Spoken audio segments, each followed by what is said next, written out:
ちょっと考えてみてください。この世で唯一我々が逃れられないものって何だと思いますか？そうですね。死と税金、そしてケーブル地獄です。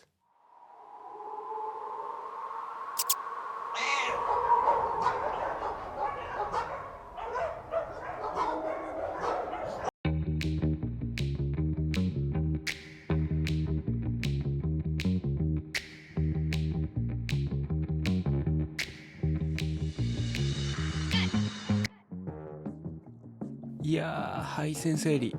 意外とちょろかったな。ちょっと休憩でもするか。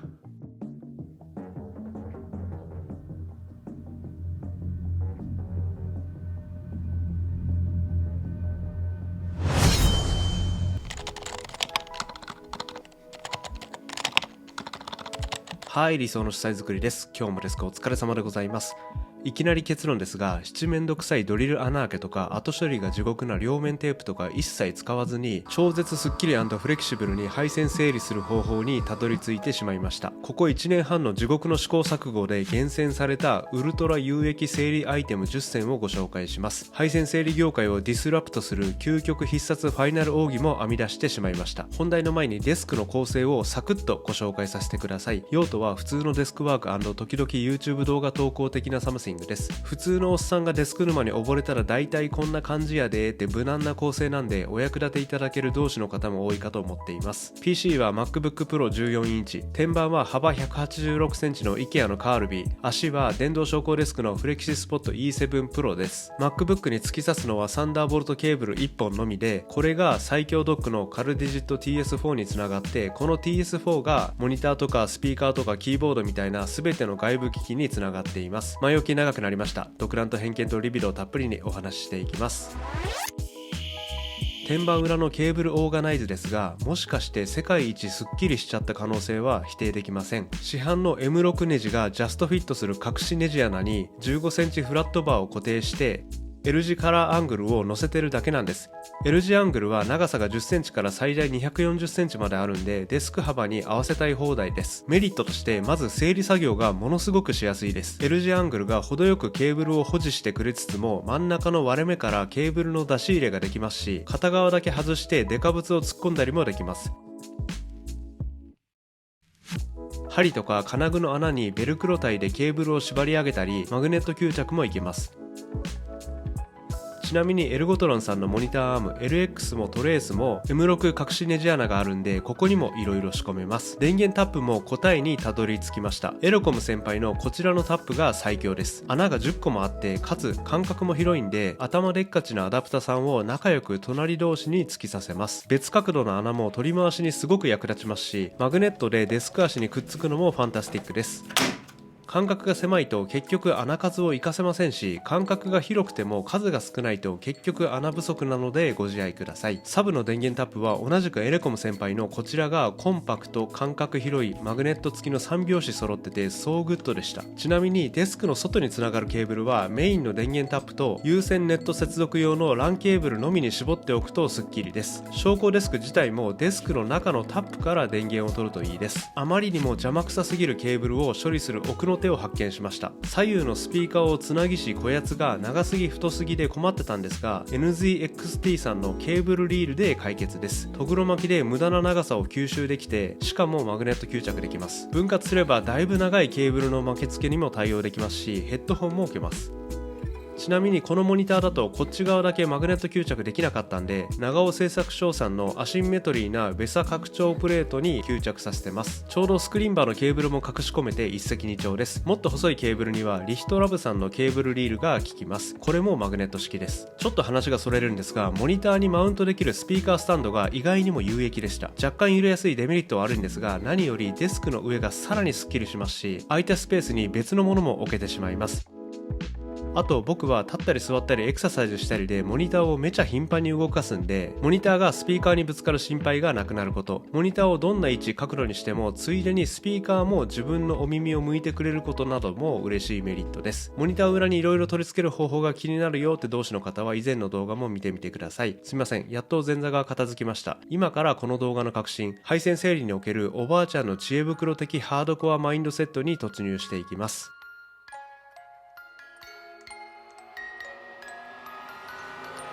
3つあります。1つ目、ケーブル挿入角度を正すです。例えばスピーカー、普通に挿すとピヨッとだらしなく迂回するところを L 字コネクタをかませるとスッキリです。 L 字でスッキリとか常識やんって思われたそこの同士の方、照明の L 型キーライトエアーの DC コネクタは対応済みでしょうか？モニターの電源は？ディスプレイポートは？メガネ型コードはいかがでしょうか？モニターからスクリーンバーの電源を取る場合、L 字コネクタの2連チャンでむしろこの字にしてちゃんとモニター背面に沿わせてますでしょうか？逆に電源タップ側は縦型横型の両方がある3話サプライ支承の超コンパクト電源アダプタが極めて有能です。角度を正す行いは見た目だけじゃなくて、迂回する分のケーブルの長さを削れるという具体的なメリットにもつながっています。そして2つ目、ケーブル自体を疑うです。 10.2 メートル、4階建て超高層ビルの高さに匹敵する数字ですが、このデスクでもともと整理対象だったケーブルの長さです。昇降デスクの電源ケーブル3メートル、映像モニターの極太電源ケーブル2メートル、カルディジェット TS4 ドックの極太電源ケーブル1メートル、iLoud マイクロモニタースピーカーの電源ケーブル 1.2 メートル、手話 MV7 マイクのマイクロ USB ケーブル3メートル、それらを合計で 4.34 メートル、四捨五入すると0メートルイコール実質完全無線化できます。長さもですが、それと同じぐらいケーブルを細く柔らかくして取り回しやすくするのも重要です。電源周りは特に自己責任でお願いしたいんですが、結論、僕のデスクでは何の問題もありません。最後に3つ目、天板は極力広くする、できれば180センチくらいです。天板サイズと配線関係なくねって思いますよね。ところが大ありです。天板が広いとその分ケーブルを薄く広くすっきり整理できます。例えば天板幅が186センチだと M6 隠しネジ穴の幅も50センチくらい取れますが、天板が120センチだとわずか4センチです。への突っ張りにもなりません。さっきの L 字アングルソリューションに置き換えると、真ん中のスペースがゴリッと消し飛ぶほどのインパクトです。日本のデスクスッキリムーブメントの筆頭にして黒幕プレダクツさんのメッシュケーブルホルダーも天板が広ければ隠しネジ穴だけでバッチリ取り付けできます。ところが幅120センチだとほぼ無理です。フックの幅を広げる専用ハンガーでいけそうと見せかけて、今度はホルダー自体がデスク足の幅に収まらないという鬼畜の所業でした。あとすみません、番外編としてものすごく重要な論点も補足します。配線整理を極めるには逆説的ですが電動昇降デスクがベストです。天板が低いままでの整理作業は普通無理だと思います。これは完全に余談ですが、高さメモリーは結局4つともフルで使っています。1つ目、座り PC 作業、2つ目、手書き作業、3つ目、スタンディング PC 作業、4つ目、エクササイズ PC 作業です。ちなみに昇降デスクですが、理想の車載作り調べによるとやっぱり E7 Pro が最強です。メモリー4つ、昇降幅が広い、衝撃検知あり、デュアルモーターの安心感、そして足元の広さの全てを満たしてくれますね。とはいえ決してフレキシスポットさんの回し物ではないという証拠に、この後彼らのどす黒い闇も徹底暴露していきます。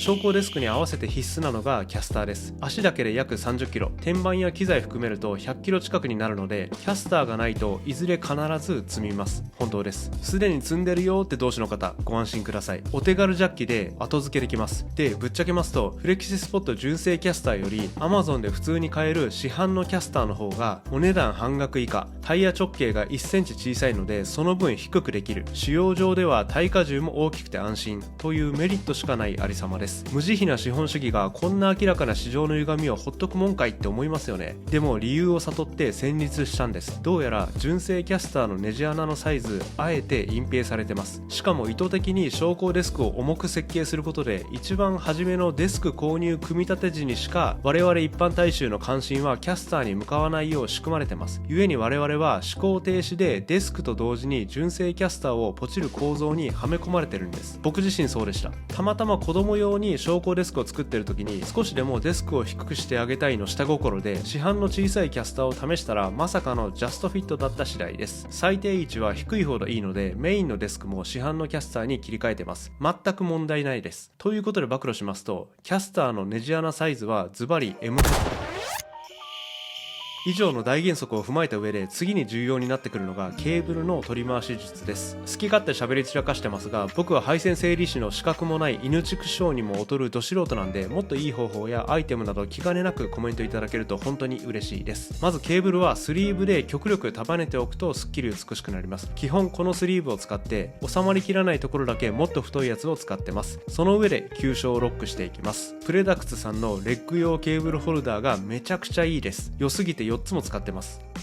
太きものをマグネットで手軽に押さえ込めるくせに望まない傷つき防止の安心誠実ゴム付きです。ミニクランプ、挟み込めるところで有益です。ヘッドホンスタンド、レッグ用ケーブルホルダーに収まりきらない暴れケーブル群に効果抜群です。マグネットフック、逆に細きものやその他のうぞうむぞうはこれで十分です。頻繁な抜き差し前提のやつらもおります。マグネットコネクタにしとくと手間とコネクタ部分への物理負荷が省けてめちゃ快適です。キーボードの持ち出しとかループデックの再起動とか、電子ペーパーで手書きにフォーカスしたい時とか、ウェブカメラやスクリーンバーの取り外しとかが一瞬です。ただマグネット接続の信頼性の点から僕の場合は大切なデータのやり取りなどには使わないようにしています。マグネットコネクタと相性抜群なのがアンカーさんの絡まないケーブルです。ふにゃふにゃで取り回し最高です。逆にケーブルが硬いと磁力の方が負けて取れちゃったりするのでご自愛ください。サンダーボルトケーブルのうまい処理をようやく発見しました。通信速度から電力供給まで仕様が最強がゆえにちょっと太すぎて普通のマグネットコネクタでは対応できません。そこでこのケーブルクリップです。二重巻きしとくとなんとマグネットコネクタに早変わりです。充電も検討を加速させる必要があります。まずはベルキン 3in1 充電器が最高です。Apple Watch Ultra もサクッと高速充電できます。エルガト氏のロープロファイルマイクアームも難なく上を通過できます。で、残った iPad や電子ペーパーは TS4 の全面ポートで充電すれば OK です。究極オシャンティ照明フィリップスヒューについても超衝撃俺的過去一重大ニュースを報告させてください。先にこのライトの必要性について触れると、僕の場合かれこれ1年半くらい経ちますが今でも毎日がっつり使ってます。おしゃれなだけじゃなくて白く照らすとモニターと周辺の明暗差がなくなって目が疲れにくくなるのがエクセレントです。で、テープライトとバーライトにはそれぞれ別々の電源アダプタがついてくるんですが、なんとですね、バーライトのアダプタだけでテープライトもまとめて稼働させられることにさっき気づきました。これ衝撃ですよね。まさか知らなかったの僕だけですかね。ということでテープライト用の白くてでかいアダプタは完全抹殺できました。最後にケーブル長さ確認用に柔らかメジャーといろいろツールセットがあるとすごく重宝しますよ。